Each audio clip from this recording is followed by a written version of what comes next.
주간을 맞이했습니다. 십자가에서 고난당하기 전 40일간을 교회력에서 사순절이라고 합니다. 사순절이 중요한 이유는 성도가 십자가를 묵상하면서 고난과 자신의 믿음을 점검하고 회개하는 시간입니다. 죽음의 문턱에서 생명을 허락해 주신 그 부활의 영광, 그것이 사순절의 핵심입니다. 그래서 이 시간 동안 저는 생명이라는 주제를 가지고 사순절 기간 동안 설교를 하려고 합니다. 그 첫 번째로 오늘은 세상에서 정말 보잘것없는 사람의 생명, 다음 주간에는 누구나 존귀하게 여기는 그 사람들의 생명에 대한 이야기를 하려고 합니다. 자,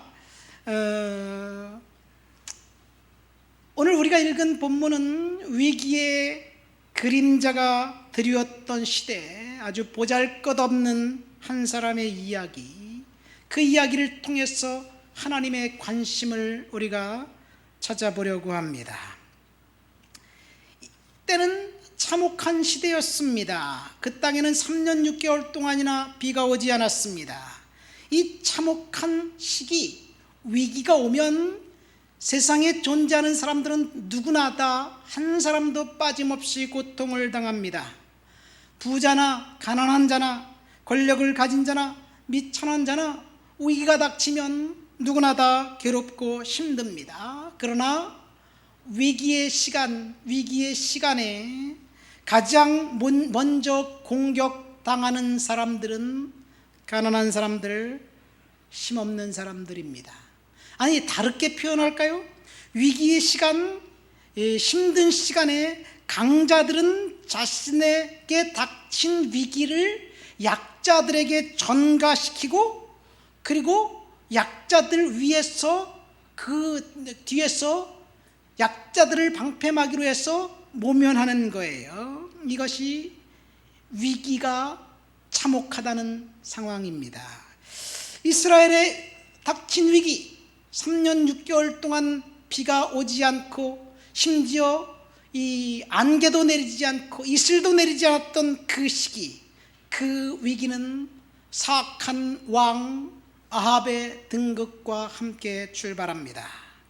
이스라엘의 위기는 정치 리더 한 사람 때문에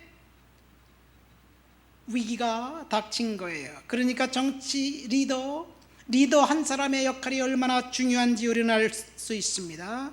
본문을 통해서 알 수 있는 것은 사악한 지도자 밑에 있는 백성들이 얼마나 참혹한지, 그것을 성경을 읽는 독자들에게 알려줍니다. 한 사람의 역량이 국가의 미래에 든든한 반석을 세우기도 하고, 한 사람의 역량이 국가를 파멸과 멸망으로 끌어넣기도 합니다. 똑같이 독재자로 세상에서 군림했던, 비슷하게 한 18년 동안 독재자로 군림했던 두 사람이 있습니다. 한 사람은 사람들에게 독재자로 손가락질 당했지만 국가를 위기에서 건졌어요. 한 사람은 독재자로 군림하면서 국가를 절단냈고 파탄시켰습니다. 그 한 사람은 박정희고 그 한 사람은 마르크스라는 사람입니다. 여러분, 다윗이 왕에 등극할 때 그 나라는 어수선했습니다. 블레셋과의 전쟁에서 항상 패했습니다. 사울 왕은 블레셋과의 전쟁에서 졌습니다. 그런데 하나님을 두려워하는 거룩한 예배자 다윗이 등극하자 그 땅이 서서히 안정돼 가기 시작합니다. 수많은 전쟁이 있었지만 다윗은 승리했고, 백성들 앞에서 하나님을 두려워하면서 예배했던 예배자 다윗은 문자 그대로 그 나라를 태평성대로 만들었습니다. 다윗이 물려받은 나라는 혼란 그 자체였는데 그 사람이 태평성대를 만들었습니다. 그러나 오늘 본문에 보면 사악한 독재자 한 사람으로 인해서 국가는 혼란과 분열의 소용돌이, 멸망의 징조가 도처에서 드러나게 됩니다. 이 사람이 아합입니다.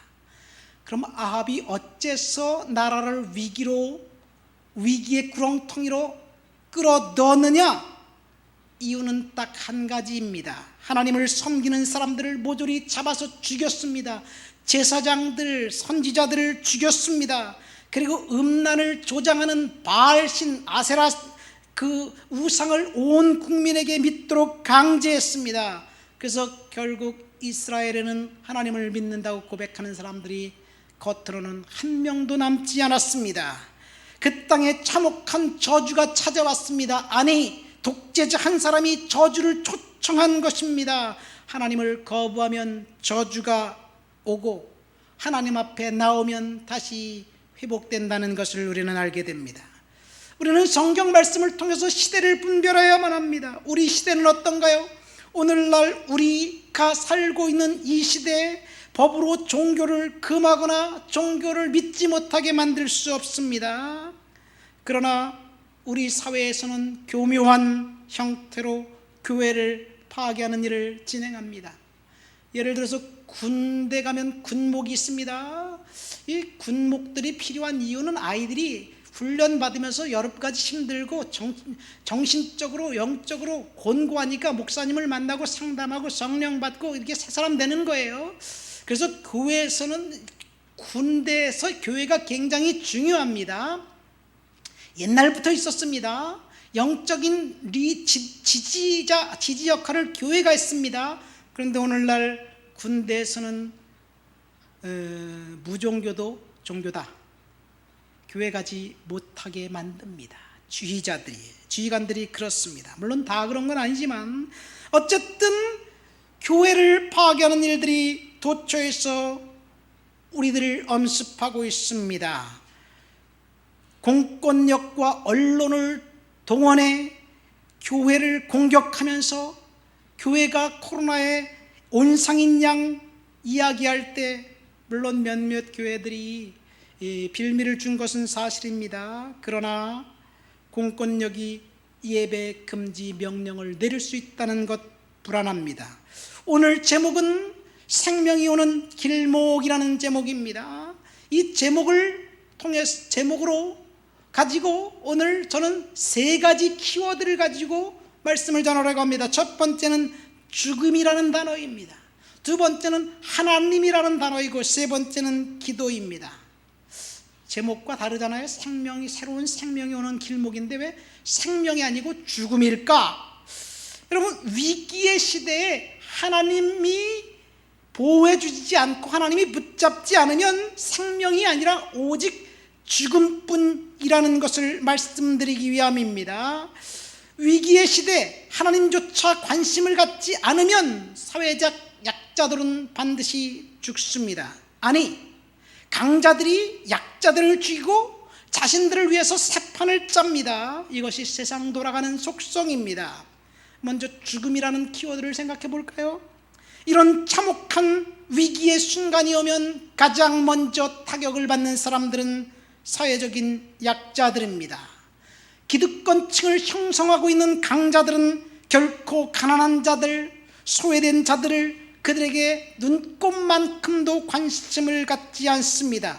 오히려 자신들의 재산을 지키기 위해서 가난한 자들의 것을 빼앗습니다.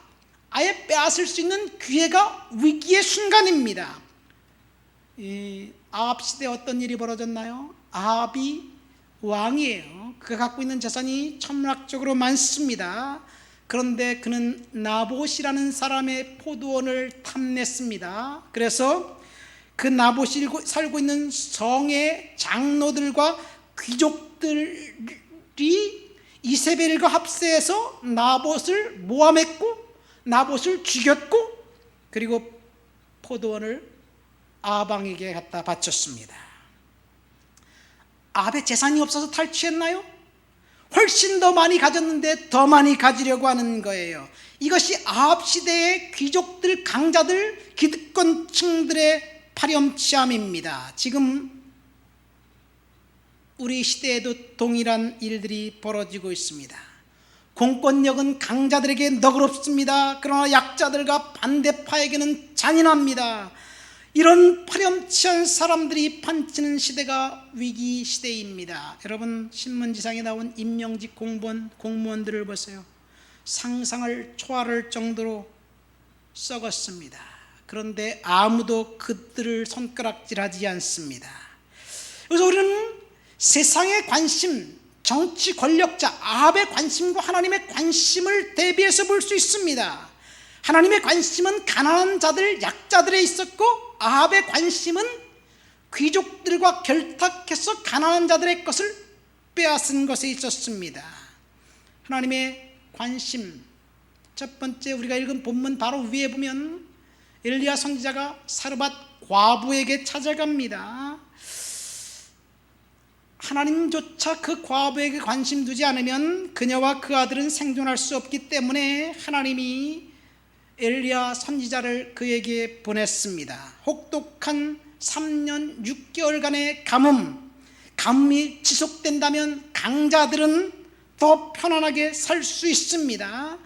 자신들의 자산을 축적할 기회가 됩니다. 오늘날도 보세요. 여러분, 돈을 많이 벌었다고 말하는 주변의 사람들을 보면 언제 돈 벌었느냐?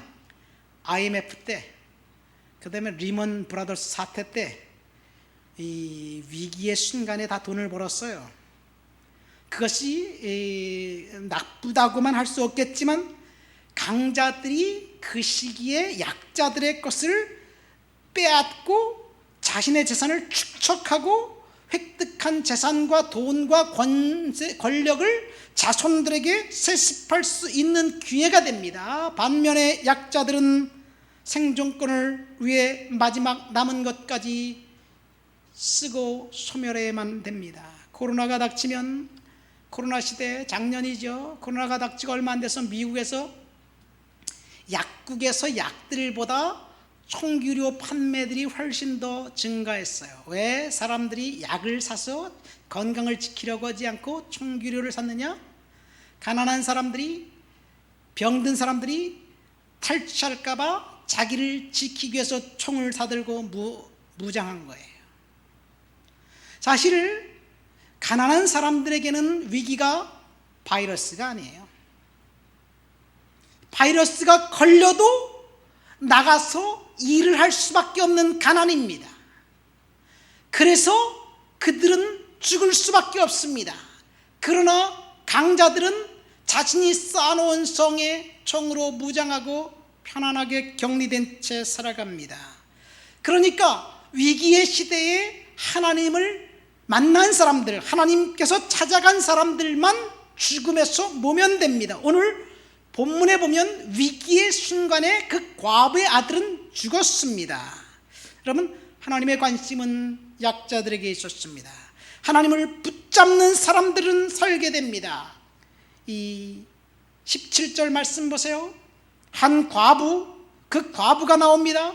그 과부 위에 사르밧 과부가 나옵니다. 엘리야에게 마지막 한 움큼의 가루와 기름을 가지고 빵을 만들어 공개한 그 과부가 오늘 과부냐? 아니에요. 다른 과부입니다. 17절 보면 그 집 주인 되는 여인이라는 표현으로 볼 때 사르밧 과부가 그 과부 집에서 새들어 살고 있는 사람과 같습니다. 그러니까 사회적 약자인 과부가 또 다른 약자를 돌봐주는 거예요. 이 여인의 아들이 병들어 증세가 위중하다가 죽었다. 아무 설명도 없습니다. 무슨 병에 걸렸는지, 상태가 얼마나 심각한지, 왜 죽었는지 아무 설명이 없습니다. 사회적 약자들은 늘 이렇습니다. 이름도 없고 가진 것도 없고 희망도 없습니다. 아니, 그 여성에게는 희망이 딱 하나 있었습니다. 아들이었습니다. 그런데 그 아들을 맞아 죽자 이제는 희망마저 상실했습니다. 절망만 그에게 있었을 그때 하나님께서 그에게 찾아가셨습니다. 왜 찾아가셨습니까? 절망뿐인 그 여성에게 하나님이 생명을 주시고 희망을 주시고 하나님이 간섭해 주시기 위해서 직접 찾아가신 거예요. 근데 하나님의 방문은 선지자를 통해서 방문했다는 거예요. 이것이 희망입니다. 생명에 대한 희망, 부활을 찾아가는 사순절 기간 동안 우리가 묵상해야 할 주제가 생명이고 희망입니다. 저는 오늘 말씀의 제목을 새로운 생명이 오는 길목이라고 잡았어요. 본문에서 세 가지 키워드, 죽음, 하나님, 기도라는 그런 키워드를 가지고 말씀을 전합니다. 그러니까 위기의 순간에 죽을 수밖에 없는 우리들에게 하나님께서 방문하셨는데, 선지자들을 통해서 방문한 그 하나님을 만나면 우리는 살게 된다는 이야기예요. 두 번째 키워드는 하나님입니다. 그럼 하나님이 어떻게 위기의 순간에 있는 사람들에게 찾아가시느냐? 자, 하나님이 찾아오시면 죽음이 아니라 생명입니다. 이 사실을 좀 더 깊이 생각해 봅시다. 본문 바로 위에 사르밧 과부가 나옵니다. 그 여성에게 하나님의 사람 선지자가 찾아갔습니다. 물론 그 여성도 오늘 본문에 나온 과부처럼 죽음을 눈앞에 두고 있습니다. 이제 마지막 조금 남은 가루의 밀가루와 조금 남은 기름을 가지고 마지막 빵을 만들어 먹고 죽으려고 해요. 그녀의 재산이 있었을까요? 아마 재산이 있었다면 다 팔아서 양식을 샀을 거예요. 모든 재산을 하나씩 둘씩 다 팔아서 이제 팔 것도 없고 마지막 남은 그것 먹고 죽으려고 합니다. 전 재산은 그것만 남아 있었습니다. 이제 그 여성에게는 절망뿐입니다. 그런데 선지자가 그 여성에게 찾아갔습니다. 선지자는 그 여성의 상황을 아는지 모르든지 오늘 그 본문에 보면 좀 황당합니다. 엘리자 선지자는 지금 하나님의 뜻을 선포하기 위해서 그 여성을 찾아갔고 생명을 주기 위해서 찾아갔습니다. 그런데 요구하는 것이 다릅니다. 너 참 힘들구나. 내가 위로해 줄게. 내가 너를 축복해 줄게. 너는 살 수 있어. 내가 너를 공급해 줄게. 하나님이 이렇게 말씀하신 것이 아니라 그 남은 마지막 남은 하나를 빼앗아가는 거예요. 나에게 물 좀 달라. 아니 가면 그런데 물이 어디 있습니까? 올 때 물만 아니라 빵도 좀 갖고 와라. 여러분, 말이 됩니까? 긴 가뭄, 마지막 먹고 죽으려고 했던 그것을 요구한 거예요. 선지자는 그 여성의 상황은 아랑곳하지 않고 자신이 원하는 것만 구합니다. 선지자는 너무 이기적입니다. 하나님은 너무 이기적인 것 같아요. 하나님은 질투하는 하나님이라 그러잖아요. 하나님은 내가 갖고 있는 마지막 것을 빼앗으려고 하는 것 같아요. 그런데 빼앗으려고 한 것이 아니라 하나님이 주려고 한 거예요. 두 번째 키워드인 하나님의 관심은 많이 가진 사람, 넉넉한 사람, 기득권층에 있는 것이 아니라, 부자들에게 있는 것이 아니라 아합의 관심과 정반대였습니다. 세상 권력자들과 정반대였습니다. 하나님이 더 이상 먹을 것이 없는 그 과부에게 마지막 남은 것을 요구했습니다. 그리고 그 불쌍한 과부를 살렸습니다. 그녀의 부엌에 밀가루통에 밀가루가 떨어지지 않고, 그리고 이 기름이 떨어지지 않고, 그 가뭄이 끝나는 시간까지 하나님께서 그렇게 주시겠다고 약속하셨고, 그 약속을 신실하게 하나님은 지켰습니다. 그러니까 여기서 우리가 알 수 있는 것은 두 가지입니다. 첫 번째, 이 여성이 순종을 통해서 죽음에서 생명으로 그 여성의 인생이 바뀌었습니다. 그러니까 새로운 생명이 오는 길목 첫 번째 문은 순종입니다. 하나님께서 그녀에게 마지막 남은 것을 요구했다는 사실이 중요합니다. 우리가 넉넉히 갖고 있을 때 우리들이 조금 띄어서 하나님께 드릴 수는 있어요. 물론 이것도 쉽지 않아요. 그러면 마지막 남은 것을 하나님께서 요구한다면 내가 과연 하나님께 줄 수 있을까? 여러분, 인간의 욕심은 조금만 더 우리를 모아, 내가 갖고 있는 것이 얼마든지 상관하지 않고 조금만 더 갖기를 원합니다. 우리가 아무리 아직도 남은 것이 많이 있고 그래서 하나님께 드릴 것이 있다면 하나님께서 100배, 60배, 30배로 주실 것을 믿기 때문에 하나님께 드릴 수 있습니다. 물론 하나님이 주시지 않아도 내가 갖고 있기 때문에 뭐 상관이 없습니다. 그러나 당장 하나님께 드리고 하나님이 내 필요를 채워주지 않는다면 죽을 수밖에 없을 텐데 그래도 순종할 수 있을까? 여러분, 이 여성, 그 여성에게 하나님이 찾아가신 이유는 그 고장에, 그 마을에, 사르밧 땅에 그 여성 한 분뿐이었나요? 그녀의 집주인도 있었고요, 다른 부자들도 많았습니다. 그러나 하나님께서 선지자를 통해서 그 여성이 이렇게 말합니다. 먼저 나를 위해 한 조각을 만들고 후에 너와 내 가족을 위해서 만들어 먹어라. 먼저 나를 위해 한 조각을 만들어, 그건 있어요. 후에 너와 내 가족을 위해서 만들 거 없어요. 상식적으로 이해가 안 됩니다. 마지막 떡 한 조각도 빼앗아가는 파렴치한 같습니다. 그런데 그 여성은 그것을 하나님의 음성으로 듣고 순종했다는 얘기예요. 그럼 어떻게 우리가 하나님 음성을 듣고 순종할 수 있나요? 목사가 설교할 때, 성경 말씀을 읽을 때 그것이 하나님의 말씀이라고 순종한 것은 그 여성이 평상시에 하나님의 음성을 듣고 순종했던 경험이 있었기 때문에 가능합니다. 누구나 생명은 고귀합니다. 마지막 먹고 죽으려고 했던 그 생명과 같은 그것을 하나님께 드릴 수 있었던 것은 평상시 하나님 앞에 순종했던 습관이 있었기 때문에 그렇습니다. 여러분, 우리는 하나님 앞에 순종해야 될 줄 믿습니다. 두 번째, 하나님께서 그 여성에게 많은 것을 주지 않았어요. 그만큼만 주었습니다. 매일 그만큼, 하루 먹을 만큼만 주었어요. 여러분, 하나님께서 주시는 은혜, 축복은요, 우리는 그렇게 생각해요. 축복은 남들보다 많은 것, 축복은 남들보다 더 좋은 집, 축복은 남들보다 더 좋은 차, 더 윤택한 삶, 더 높은 지위, 이것이 축복이라고 생각해요. 그러나 하나님은 그만큼만 주셨다는 얘기예요. 그러면 오늘 우리는 축복받은 사람인가요? 축복받은 사람이에요. 근데 우리는 하나님이 주신 축복은 생각하지 않고 더 달라고 떼쓰고 더 달라고 하나님 앞에 간구하는 것이 문제입니다. 그러니까 새로운 생명이 오는 길목, 그 길목에서 저와 여러분들은 하나님 앞에 순종하고 지금 내가 하나님 앞에 받은 것이 축복이라는 사실을 인정하는 것입니다. 참혹한 위기의 순간 가장 큰 타격을 받는 사람들은 사회적 약자들이었습니다.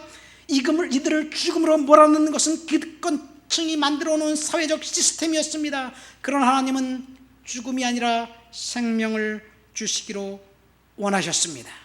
그래서 하나님께서 위기에 처한 사람들에게 찾아가는 거예요. 선지자를 통해서, 말씀을 통해서 찾아갑니다. 하나님을 만난 사람은 죽음이 아니라 생명을 얻게 됩니다. 여러분,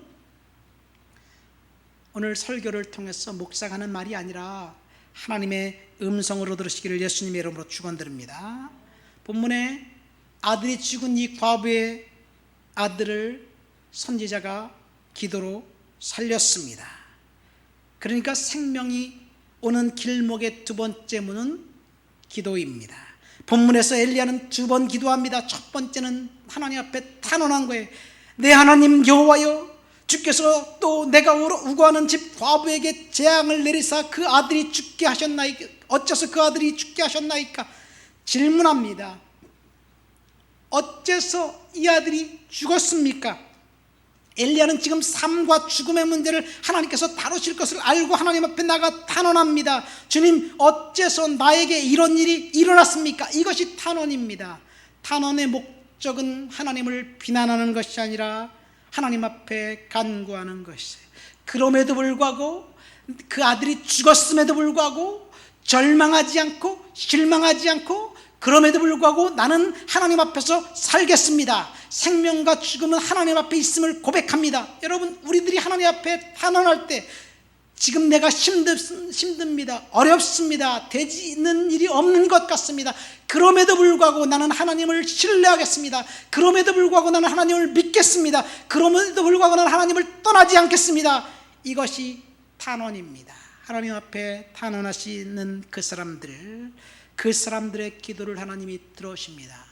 엘리야의 두 번째 기도는 좀 생소합니다. 죽은 아이를 자기가 잠자는 다락방에 올라가서 그 아이를 눕혀놓고 그 위에 3번 엎드려서 하나님 앞에 부르짖고 기도합니다. 하나님 여호와여, 원하건대 이 아이의 혼으로 그의 몸으로 들어오게 하옵소서. 이것이 엘리야의 기도입니다. 엘리야는 하나님께 명령조로 이야기하는 것 같습니다. 이 아이의 목숨을 살려 주옵소서. 하나님 앞에 강청하는데 명령 같습니다. 이것이 엘리야의 믿음입니다. 엘리야의 기도를 유심히 보십시오. 이 아이의 혼이 그의 몸으로 다시 돌아와 살려 주옵소서. 기도는 생명은 오직 하나님의 소관이라는 것을 믿음으로 고백하는 거예요. 그러니까 엘리야의 기도와 믿음, 탄원과 간구가 세상을 바꾸고 그 소년을 살아나게 만듭니다. 결국 그 소년은 살아났습니다. 그 과부는 아무것도 없었는데 이제 딱 하나 희망이 생겼습니다. 저는 여기서 참혹한 상황, 처참한 뿐인 세상에서 결코 하나님은 포기하지 않는다는 것을 알게 됩니다. 그 소년이 죽은 이유는 성경에 나와 있지 않습니다. 아마도 그 소년이 죽은 이유는 먹을 것이 없어서 영양실조 걸려서 그것 때문에 합병증으로 죽었는지 사고로 죽었는지 모릅니다. 왜 죽었는지 모릅니다. 그러나 위기의 시대에 가난하고 소외된 자, 사회적 약자들은 생존할 확률이 적다는 것을 알게 됩니다. 가만히 생각해 보면요, 기득권층을 형성하고 있는 사람들이 사회적인 약자들에 대한 배려는 위기의 시대가 아니라 풍요의 시대입니다. 모든 것이 풍부하고 물자가 남아 들어가면 안 줘도 되는데 막 넘쳐나고 줍니다. 그러나 위기의 전조가 보이면 기득권층들이 먼저 지갑을 싹 닫습니다. 그리고 자기가 살기 위해서 남의 것을 빼앗습니다. 사업을 하는 사람들도 마찬가지예요.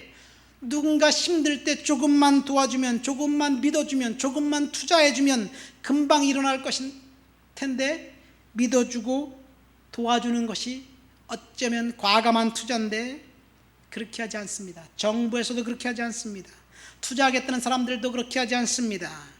우리 김대영 장로님 보니까 그렇더라고요. 조금만 도와주면 일어날 텐데 사람들이 많이 갖고 있어서 줄 듯 말 듯 하면 안 줘. 근데 이제 회사가 막 팡팡 돌아가고 이제 돈 안 줘도 되는데 막 투자하겠다고 이제 막 나오는 거예요. 여러분, 더 억울한 것은 꽉 쥐고 있다가 죽게 만들고 그 원천 기술을 싹 뺏어가는 것이 세상의 기득권층 사람들의 행태입니다. 그러나 하나님은 반대입니다.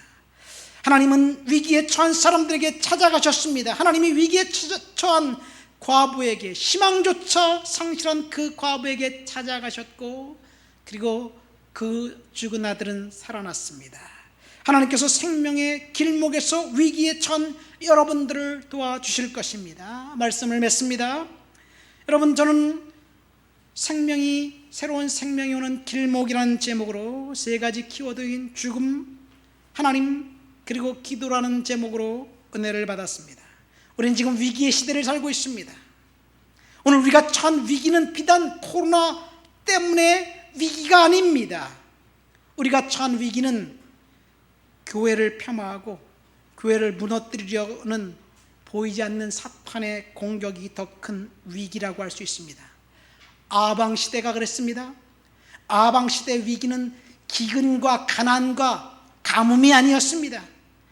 공권력을 동원해 재단을 헐고 선지자와 제사장들을 죽인 것에서 비롯됩니다.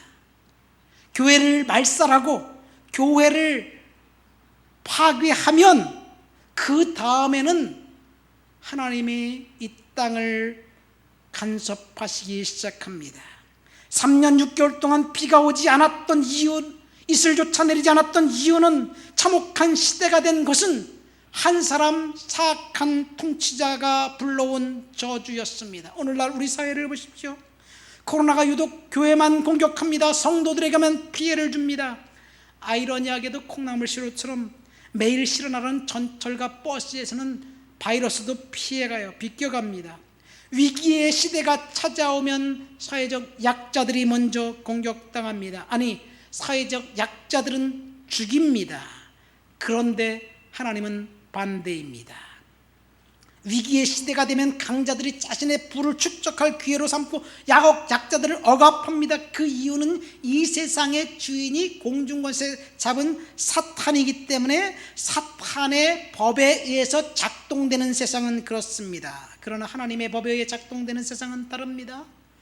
과부에게 찾아가셨고 그에게 오직 죽음뿐이었는데 그 죽음을 생명으로 바꾸셨습니다. 새로운 생명이 오는 길목을 2가지라 그랬어요. 사르밧 과부처럼 하나님 앞에 순종하는 것, 엘리야가 하나님 앞에 탄원하며 기도했던 것처럼 기도하는 것, 세상은 죽음을 원하나 하나님은 생명을 주셨습니다. 사르밧 과부의 순종이 새로운 생명의 길목에 든든한 버팀목이 되었습니다. 순종과 기도로 새로운 생명을 받아 누리시는 저와 여러분들이 되시길 예수님의 이름으로 축원드립니다. 다 같이 기도하시겠습니다. 말씀을 생각하면서 기도합니다.